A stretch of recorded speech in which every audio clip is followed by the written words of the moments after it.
Thank you for joining us on Ebru Africa this morning. I'm Cherotich Kenei. This is the On Trend segment where we analyze stories, all that encompasses matters social media.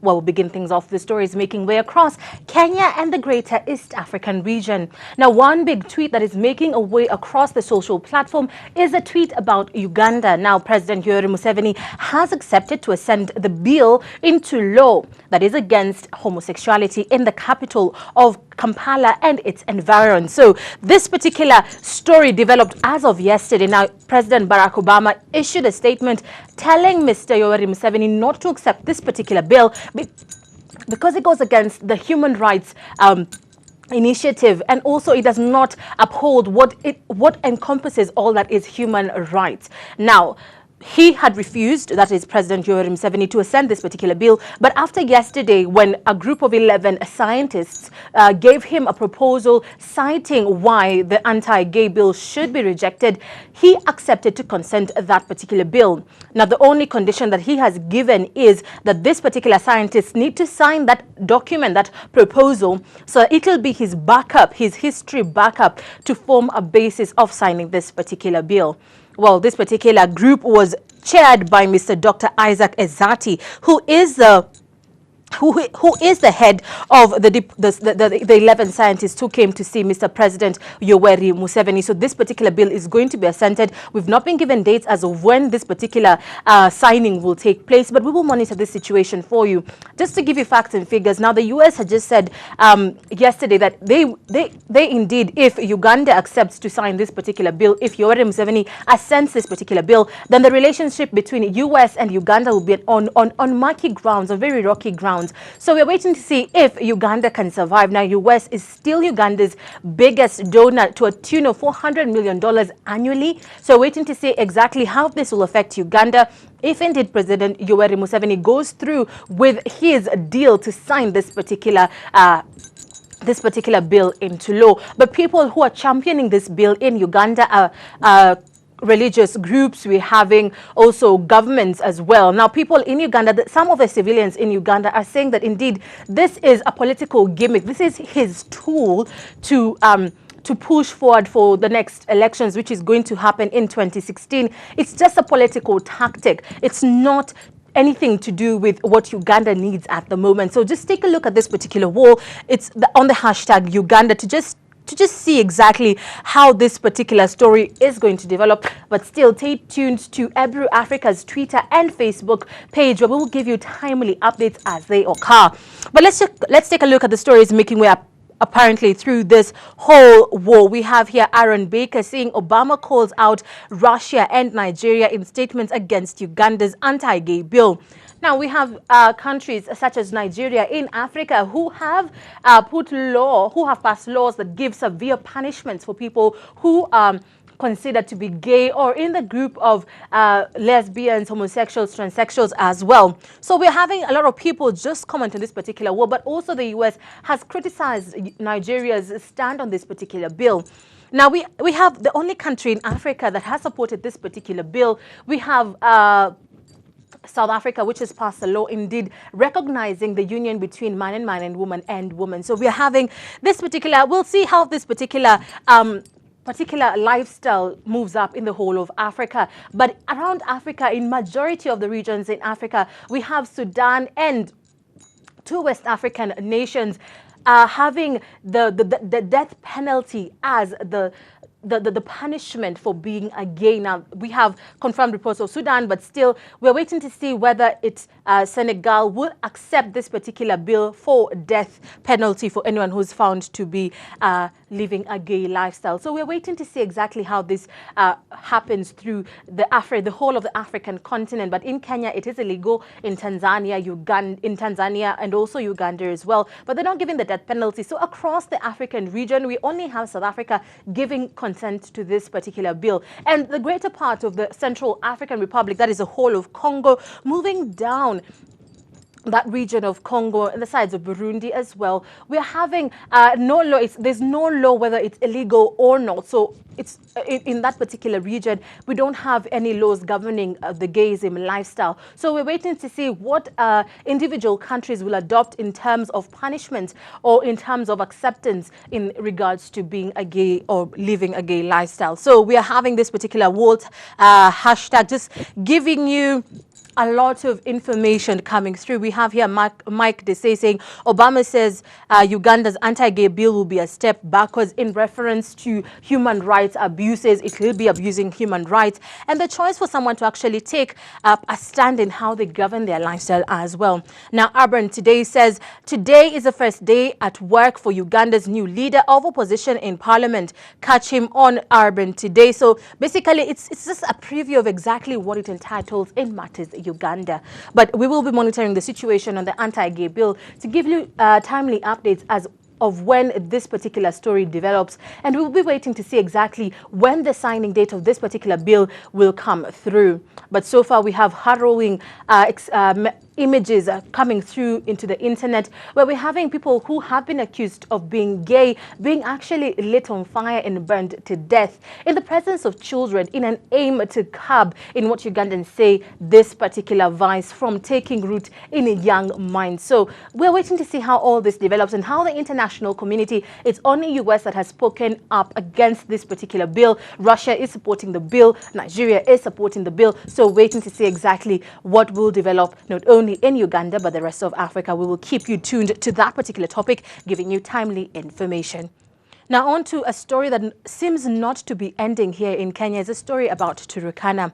Now, the particular hashtag that I want to highlight is not the Turkana hashtag, but basically what comes after the Turkana hashtag, what people are retweeting and hashtagging about in the Turkana handle. Now, the story of Turkana is a story about Kenya's richest county in all the challenges it faces. It is the richest county. It has oil, it has water for irrigation, but still, as of today, people are starving, people are dying, people are eating carcasses because there's no food. So the question is, what is the government doing and what are Kenyans doing to ensure that this particular region becomes a hub, not only for technological innovations, but also a hub for infrastructure, a hub for employment. So waiting to see what the government response is. The president sent 11 lorries full of food, aid food to the region, but people are still calling out the government to do much more and also cautioning the leaders to do particularly even more on this particular county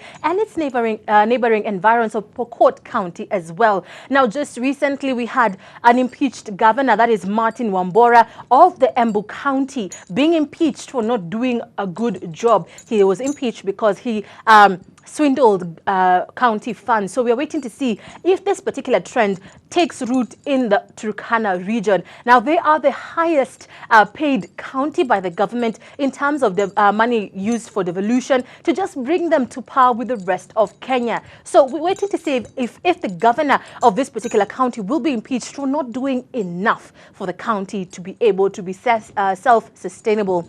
But that I will tackle that in a short while about the Embu governor there. But still, we're having a lot of tweets coming in this Turkana region, just to give you exactly what this particular whole story is all about and the whole issue about US aid. Now we have here Ekuru Aukot saying that let's then blame the US aid for the farming in Turkana and the cattle rustling menace too. Escapism will not get us anywhere. Just to give you that entitlement, but yes, the government is putting a blame on the US aid for being a political mover in terms of giving money and funding out money to socialist groups to make demonstrations around the city and across the country as well. So people are angry with the government. When will the blame game come to an end? So that is a question being asked. When is the blame game coming to an end? When will the government say that indeed this is our problem, we need to assess it as it is? And when will we stop making comments and giving the blame game to someone else, throwing the ball at someone else's court? Now, there was this particular quote that actually made sense over here. We have Boniface Mwangi saying, "We shall drink the oil for you. Happy Valentine's from Tulo Oil and the Turkana politicians." Just to give you that that anger that people are feeling. Indeed, they are the richest county, but what is trickling down to the local resident, the Turkana person, the native person, what is trickling down to that particular person? We had an expose that showed very, very sad images coming out, such as of a man just crawling out of his hut because he can barely even stand on his 2 feet. He's too weak because he's been starving for days. So what is happening? Is it a man-eat society here in Kenya? That yes, indeed, the richer will get richer as the poorer get poorer. Over here, we're having a bottle of soda being showcased as oil inside. So we're having, this is the diaper mentality movement, where this particular social activist is trying to get Kenyans aware that indeed the bag needs to end somewhere, and we need to pick up the bag from that place. We need to pick up the baton of good governorship, accountability. Stop asking the government for everything.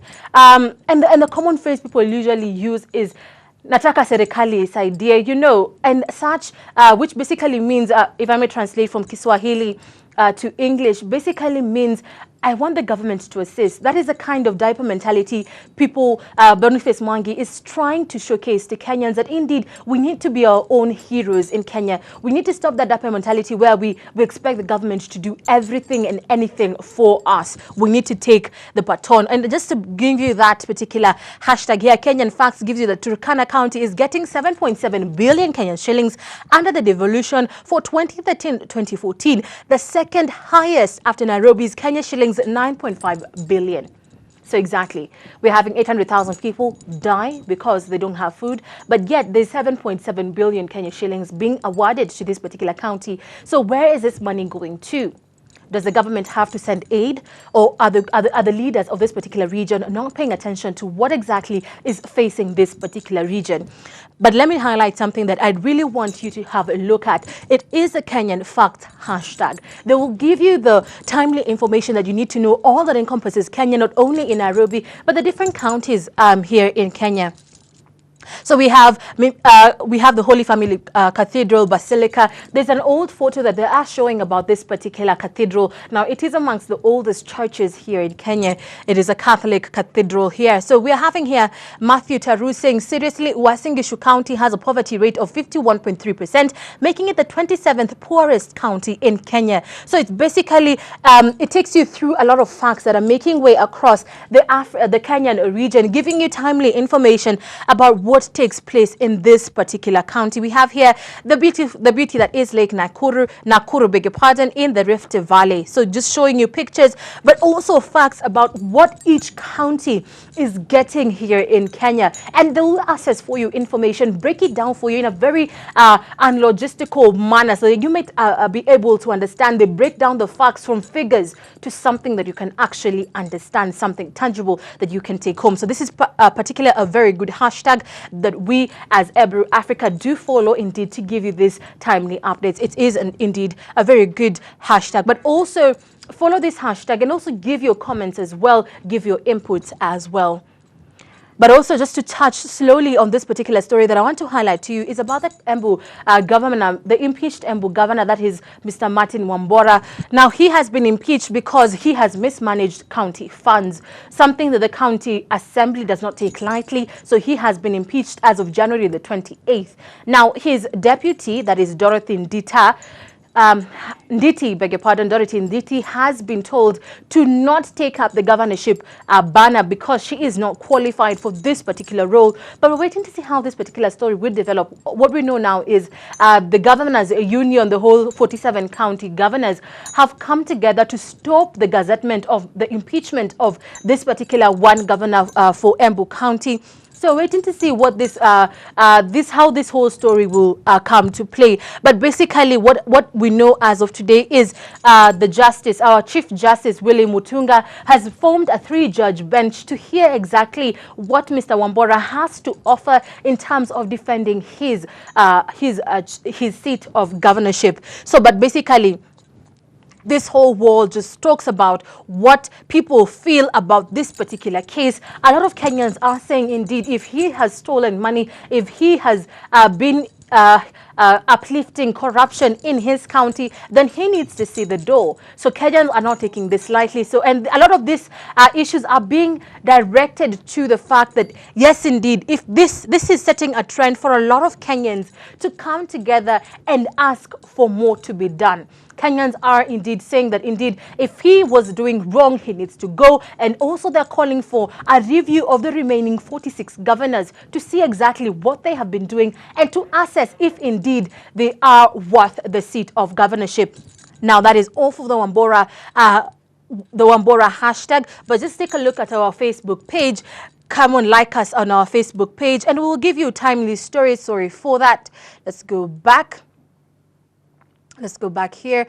Let me show you the Ebru Africa Facebook page. So just take a look at our Facebook page. We will give you timely updates of what is happening here in Kenya, across the region, the whole greater African region, and the globe over. I'm Cherotich Kenei. This is the Trend segment. Up next will be Beryl Oro for more on Media Watch.